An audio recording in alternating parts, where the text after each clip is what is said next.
The first round of the NFL draft is in the books.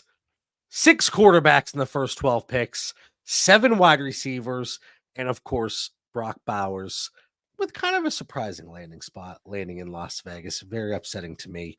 Mitch, we just talked for 4.5 hours, but let's pretend like we didn't. How are you doing tonight? Good. Hopefully no one saw that yawn that I did to start the show. You know what happens, but I'm excited. So that first round was amazing.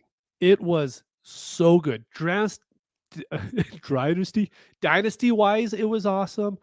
There were so many crazy picks that made it awesome. 7 wide receivers that I never would have thought happened. Such a good draft. 2 of them that people were talking about, definite first round guys, didn't even get talked about, and we had other guys drafted. So good, man.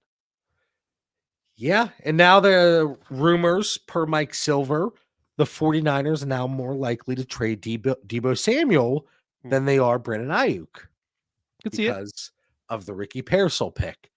JPA football, they gave us some bad information there. Them anymore. We thought it was going to be Dijon, and then, change. It's going to be Pearsall. All right.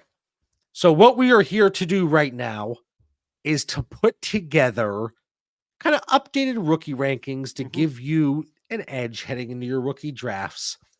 But, kind of discussing any real changes that we have.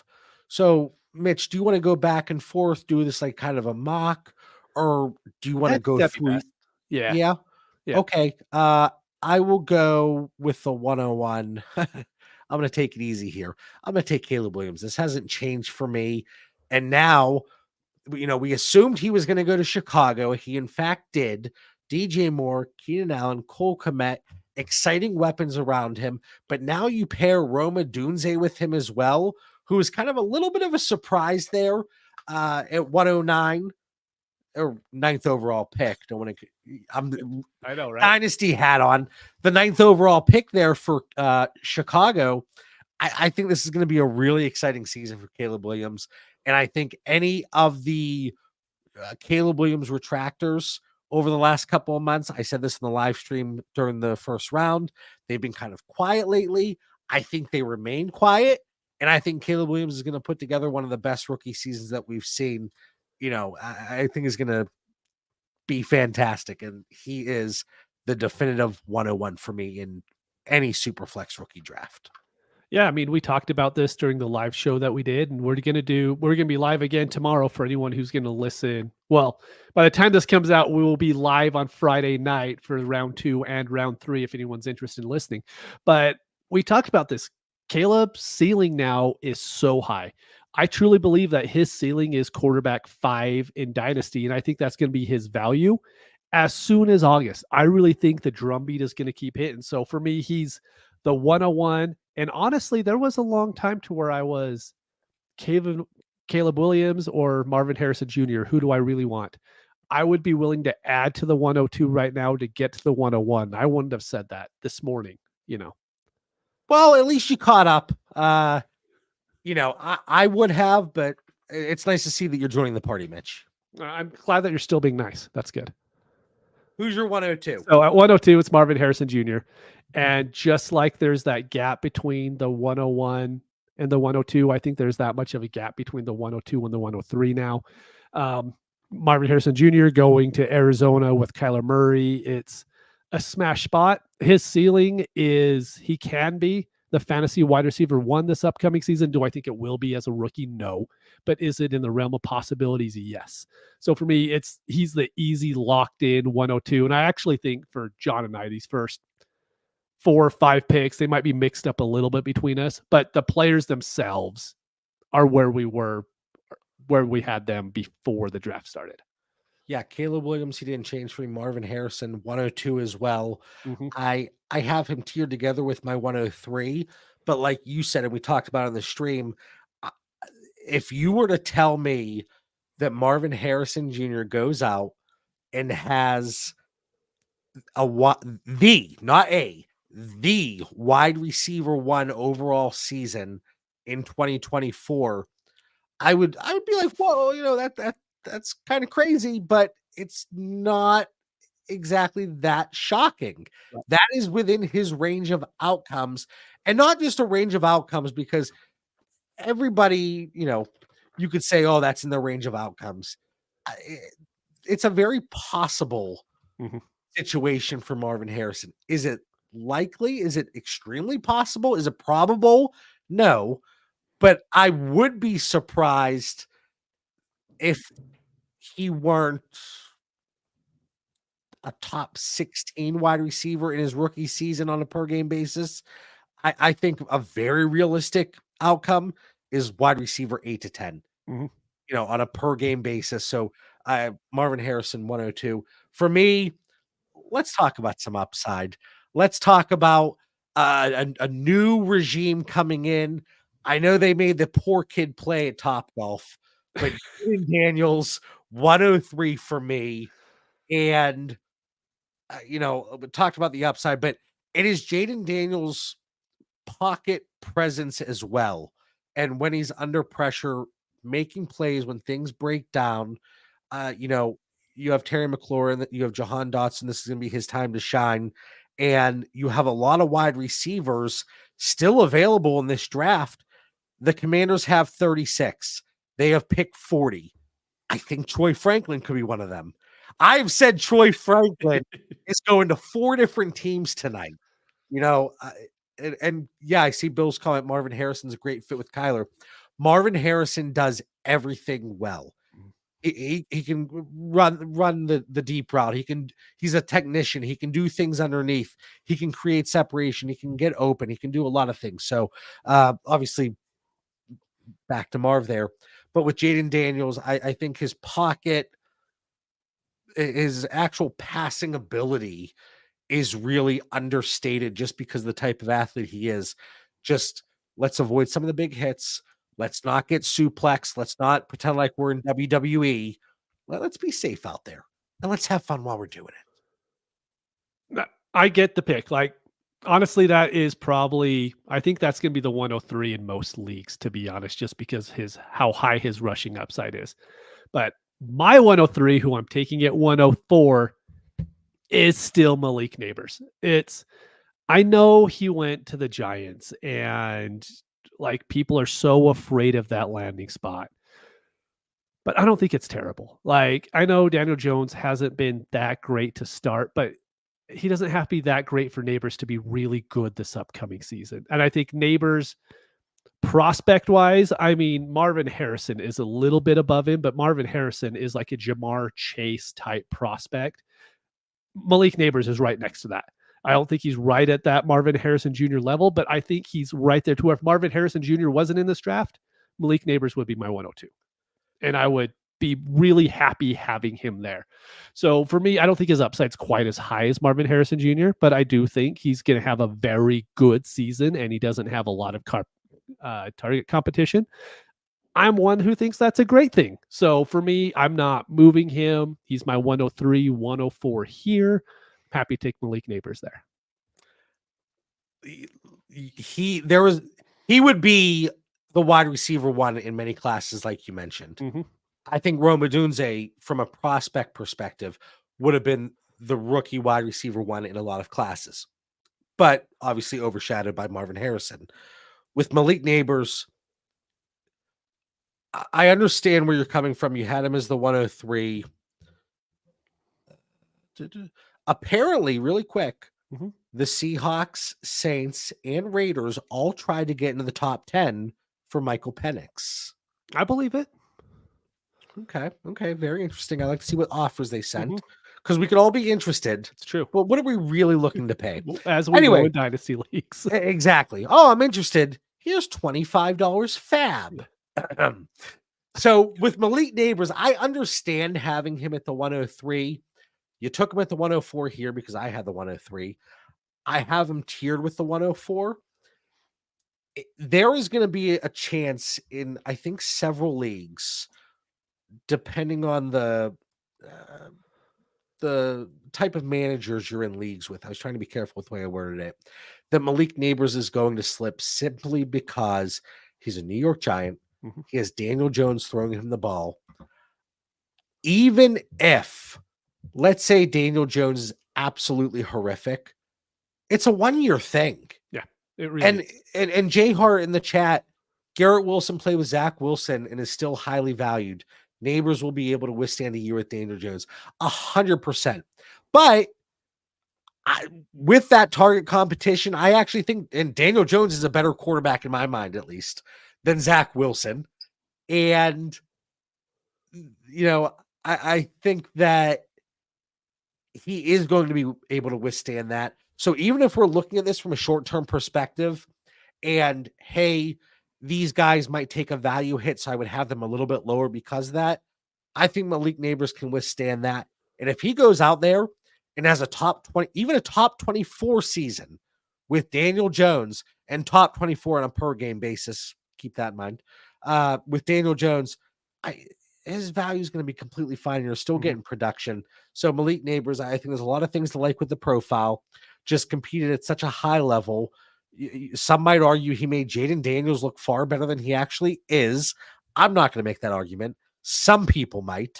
I'm not going to name names. It's too late to really get argumentative at this point in time. After midnight here on the East Coast.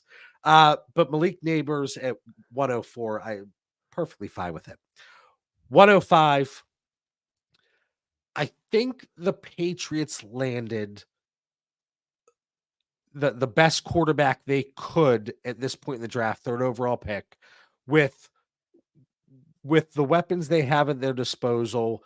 It really takes Drake May, and that's who I'm taking here at the 105, kind of back to his last year in college. Didn't necessarily have the best weapons, had Devontae Walker, who obviously has kind of soured a little bit when you look at a lot of the mocks that have been going on. But I think Drake May is mobile enough to alleviate some of the pressures that a poor offensive line is going to put upon him. Whereas Mac Jones certainly couldn't get over that. Bailey Zappi couldn't get over that. And obviously Drake May being a third overall pick, a better prospect and more highly touted than both of those guys, certainly Bailey Zappi. But Drake May, he has the gunslinger attitude. He has this super high ceiling, and he's going to get the benefit of the doubt, I think, with the weapons argument. Well, he didn't have the best weapons. As long as he's able to be better than like a Bryce Young from last year, he's going to maintain that value, and he's going to have that insulation that we're kind of looking for whenever you're making these rookie picks. So for me, Drake May, 105 in 12-team Superflex leagues. I really like you brought up the fact that he didn't play with that grade of talent last year. So this isn't a guy who's coming from, not to mix him, but like Jaden Daniels going from the awesome wide receiver core he had to nothing. Like, that's a pretty drastic change to where Drake May's kind of seen that he's going into that situation. This is where I would take Drake May as well. I love him. Everyone knows. I think his rushing upside is definitely there to keep you getting 2 or 3 extra PPR points a game just off the rushing skills that he has. So you take May. Daniels is already off the board, right? So I think I'm going to go with our 106. I think I could say that in JJ McCarthy now. I think it's pretty locked in for me, the 106.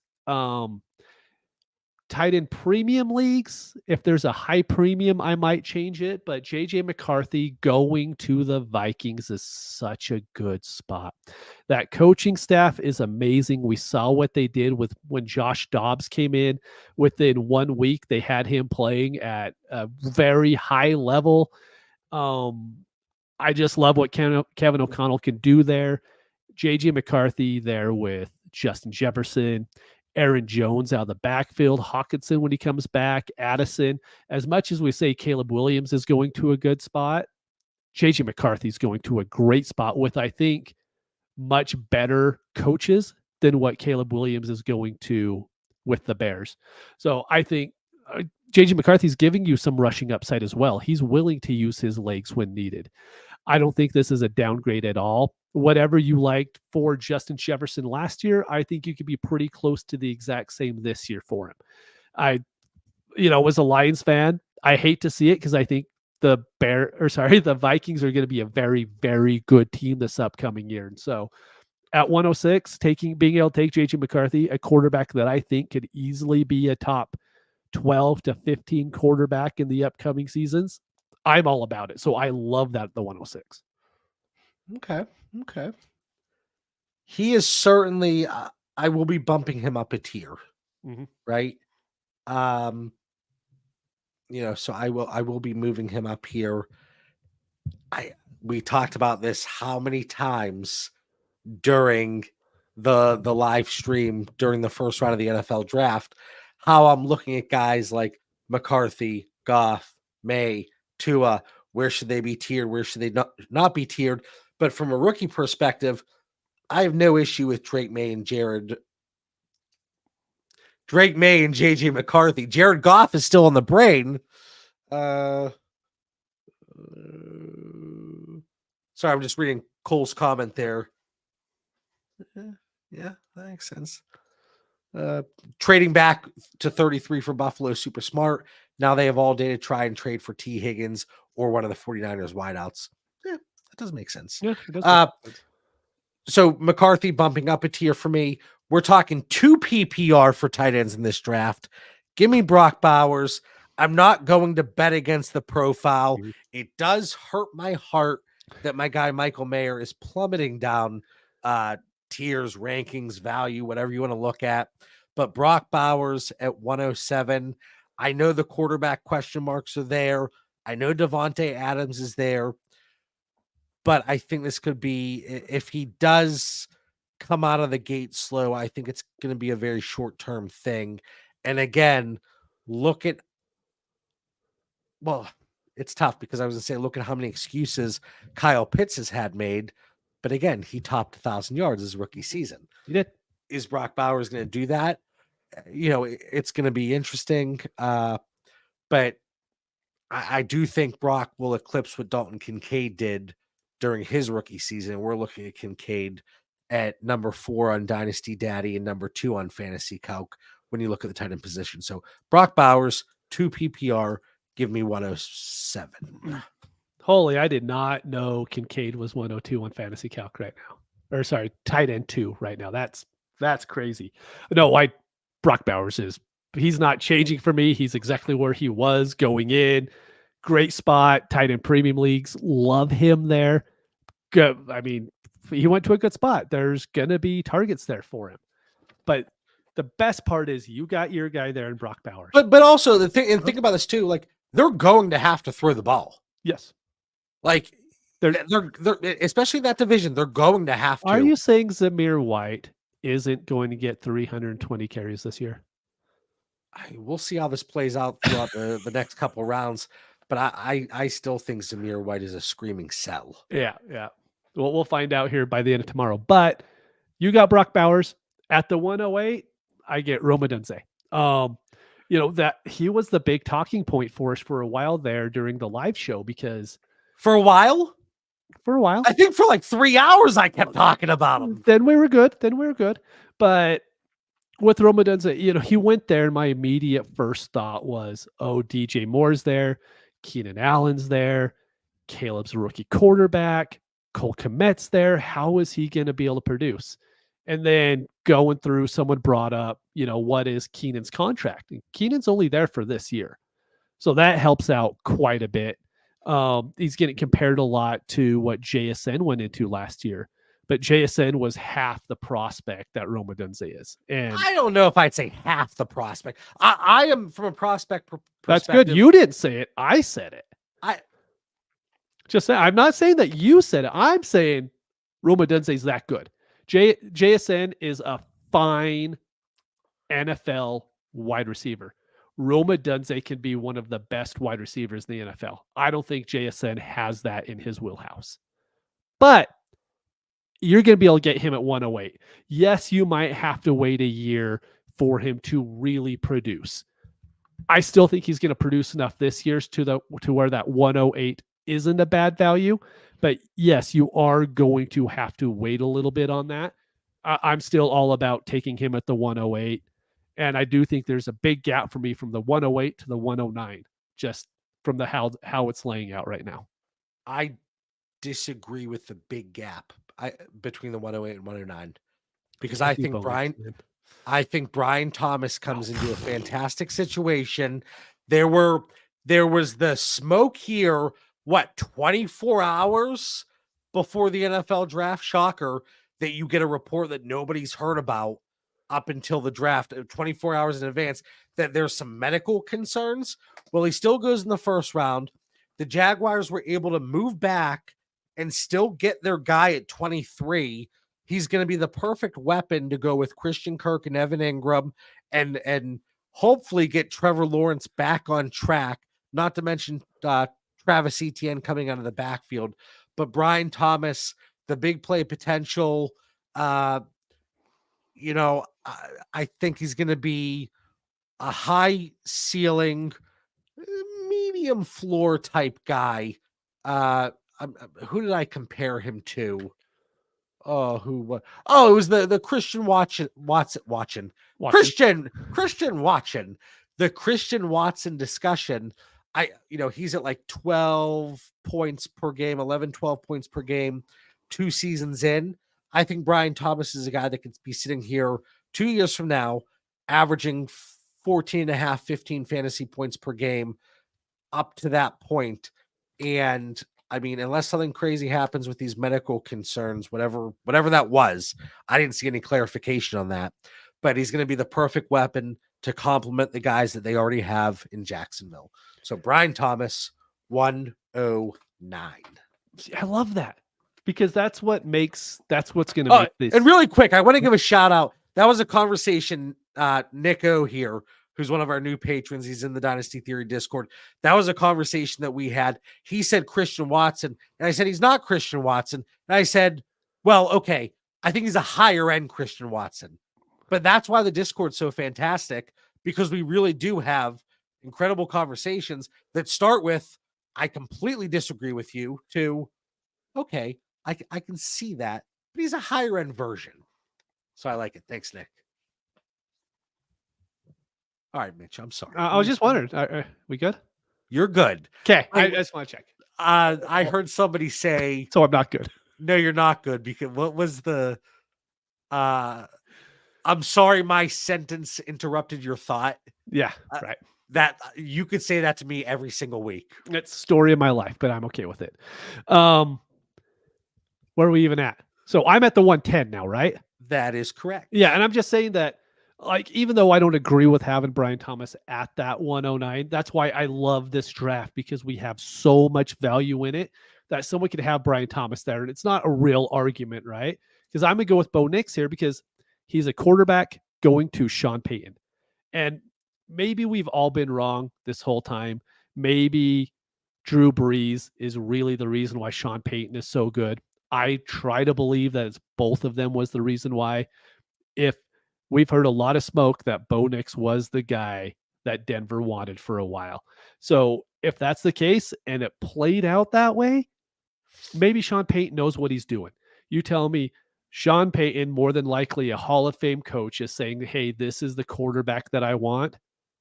I'm all about it. And we're spending the 110 on this guy. This is what we're spending. Like before, Desmond Ridder was going at the 112. We didn't tell people to take him at the 112, but it was happening. You are getting a legit starter now at the 110 at the quarterback position. So it's, for me, this is a really, really easy pick, because last year's draft, you could fix your tight end room very easily if you took certain tight ends, right? I think this is a great year that you could fix your quarterback room for future years. If you somehow have like the 104 and a late first, so you have the 110, 111, you could get 2 quarterbacks there. All of a sudden your quarterback worries are hopefully fixed for the next few years. We never know, but that's the hope behind these picks, right? Or at least it gives you the opportunity to pivot off of those picks and go get veterans. I think if anything, day one of the NFL draft, it is just given more value to these later first round picks. Mm-hmm. I mean, 6 quarterbacks in the first 12 picks, 7 wide receivers in the first round. Like, it couldn't have played out any better. Like, it really couldn't have. Mm-hmm. So you had 110, Knicks, 111. We know who 111 is. Just an absolute smash spot.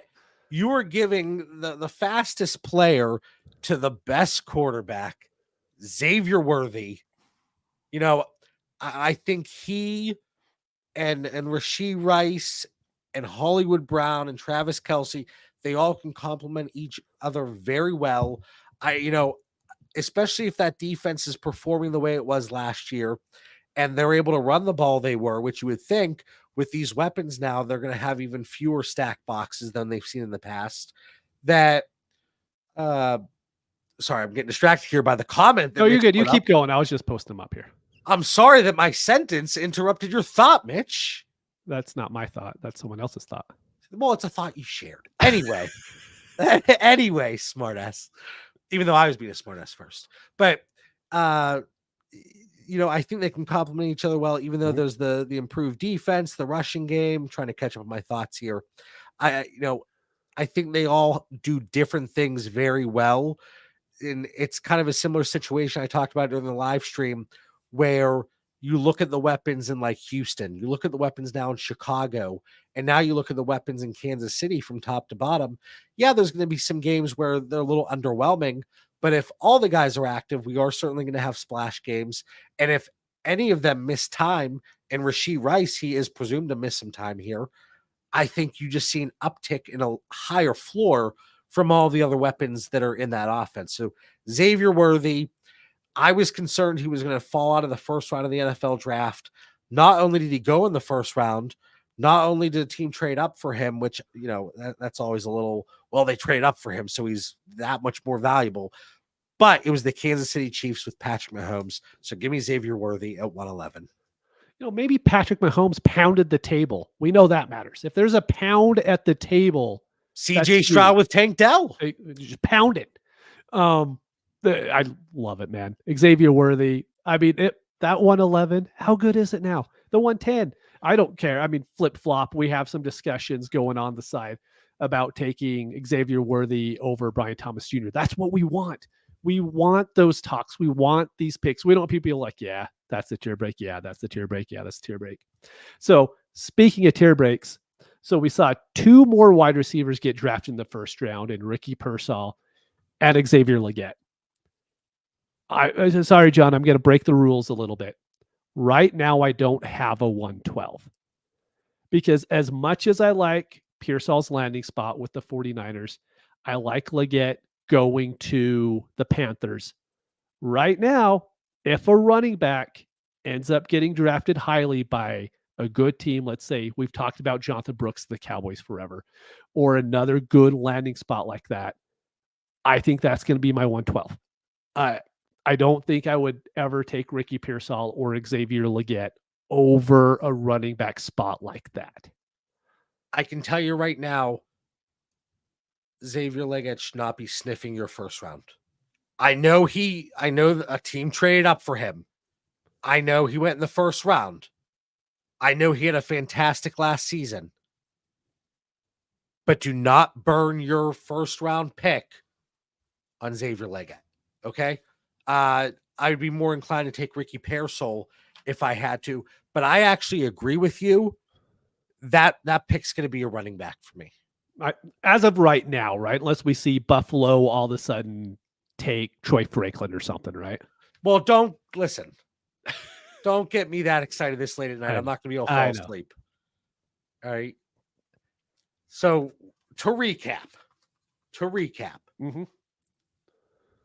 combined, we took Caleb Williams, Marvin Harrison, Jaden Daniels, Malik Neighbors, Drake May, JJ McCarthy. Who did I write Brock here? Bowers. About what did I write? I guess that's supposed to be Brock. I literally just wrote this. Roma Dunze, Brian Thomas, Bo Nix, Xavier Worthy, and then Mitch's TBD. I'm hedging that one a little bit, but I think everyone understands the reason behind it. No, I'm there with you. Yeah. Adonai Mitchell, I thought he was going to go in the first round of the NFL draft. He's going to be bumped down a little bit. Does he still go top 40? We'll see. Jonathan Brooks, Trey Benson, Blake Cora, Marshawn Lloyd, Braylon Allen. I know you hate Audric Estime, Bucky Irving. we have the 6 quarterbacks. Mhm. We have the 5 wide receivers. I think that's and then Michael Penix. Oh, we didn't even talk about that. That's like a 45-minute conversation. And I see right on time. I just looked at Yeah. Ryan's comment after I said that. Where would you put Michael Penix today with what we know and the potential for what could happen tomorrow? For me, it's the 207. I can't even really call him a mid first, or sorry, a mid second. Can't call him really a late second because he was the 9th overall selection in the NFL draft. He's like a mid to late second round pick. He's one to where if I'm a competing team, I'm not drafting him. I'm going to draft somebody else. But if I'm rebuilding, I'm looking to future years, I have a couple second round picks, I'll use a mid to late second on him. Besides that, I'm not going to do it because here's the thing. Let's say 2 years, he's the starter. He's really good. Okay, I'll trade my 110 for him at that point. That's 2 years in the future. I'm not even worried about it. There are certainly going to be times to buy in later. I said during the live stream, the time that I would be looking to acquire him, or the situations I would be looking to acquire him, if I were a team and I stockpiled 2024 second round picks and I have plenty at my disposal, I would take a shot on Michael Penix and just let him sit there. You're going to have to let him sit there for presumably 2 full seasons. So he's not going to play in 24. He's not going to play in 25. Maybe you get a shot to see what that lottery ticket is in 2026. It's kind of in between. I said Jordan Love situation and Patrick Mahomes. Obviously he went super early, but I think it's a little bit more towards the Jordan Love in terms of, where he's going to be going in rookie drafts. Jordan Love was going mid to late second. Patrick Mahomes is going earlier, obviously. But right now, I have Michael Penix in that 204 to 211 tier. This has not been fully updated. We just jumped off the live stream to do this. So things are still being tinkered with. Running back landing spots could certainly come into play.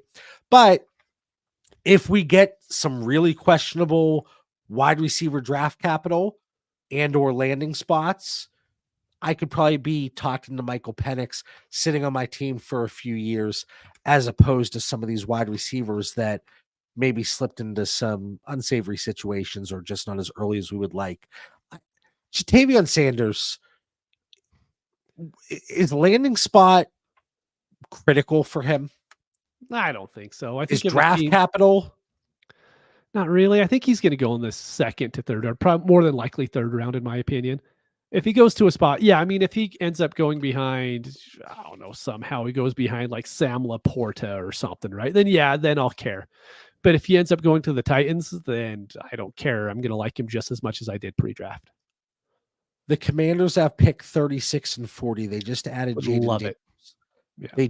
They don't have a tight end on the roster. They have Zach Ertz. They don't have a tight end on the roster. They have Jahan Dotson, and they have Terry McLaurin and Brian Robinson on the backfield. That could be an interesting one. Tennessee Titans, talked about them still wanting to add a tight end. I would like the Commander spot more than the Titans. Packers, There's still a lot of good spots. There's Miami, the Giants. Maybe the Raiders are looking to take another tight end and just screw everything 13 personnel. That's what I like. Saints, Colts, Giants. Giants could be interesting. Could be. We'll see. We'll see what happens with Waller. Yeah. Well, so we wanted to come on here and talk about any adjustments we had. There were so many different situations that could come to fruition tomorrow. And we look at so many players that are still available in the NFL draft. I thought the first round was fantastic. Yep. I genuinely believe that was the most exciting one that we've seen from top to bottom. It started strong, had the lull in the middle, but we got some good conversations because we were able to recap what had happened and how that was really going to impact things from a dynasty perspective. And we finished strong. And I think it's just going to be so much more exciting tomorrow, too. Agreed. Colts have 40 tight ends, but none of them are good, and none of them typically are healthy, especially Jelani Woods. Jelani Woods, is it hamstring or what? I don't even remember with him, to be honest. He's Dan's guy, though. That's for sure. Yeah, I know. All because he saw the Colts play the Cowboys live. So all of a sudden. Anyway, hopefully you all enjoy this. You know what? Final thoughts. Hitting you with the final thoughts. no. Mitch, we've only talked we're going on 5 hours right now. 5 hours right now. What do you got for our listeners? Episode 242 in the books, updated 2024 rookie rankings through at least the first 12 picks post round 1 of the NFL draft. If you can tomorrow, go trade for those late firsts. I don't know if the values are going to equal up to the players that are going to go yet. I mean, it's going to be nearly impossible to trade for one of the top 8, right? Like the people that have them, maybe there's going to be some people who are willing to try to get out of those late picks for some veteran players. That's what I'm going to plan to do tomorrow, besides when I'm golfing. But, we have priorities. And another live stream starting at 6 p.m. Eastern time tomorrow. Subscribe to the Dynasty Theory YouTube channel. The episode description has the link for the Discord. It's completely free. Conversations happening nonstop. We do occasionally sleep, so there's that warning. But there's so much still to come here, right? And Mitch talks about like the late first round picks. Throughout the early stage of the offseason, you don't see a strong market for people trying to trade for late first. I think things are going to switch here, and at least people are going to be snooping around. Yep. And I think because the players that we saw go tonight through that 111, it's a strong class through the 111, at least as things stand today. And I think it's going to get a little bit stronger heading into the early second round. For Mitch Sorensen, Dan Lamagna, who was watching the draft with his son, I hope that turned out well. I'm sure it did. I'm John Bauer. We'll see you all tomorrow. Have a great night.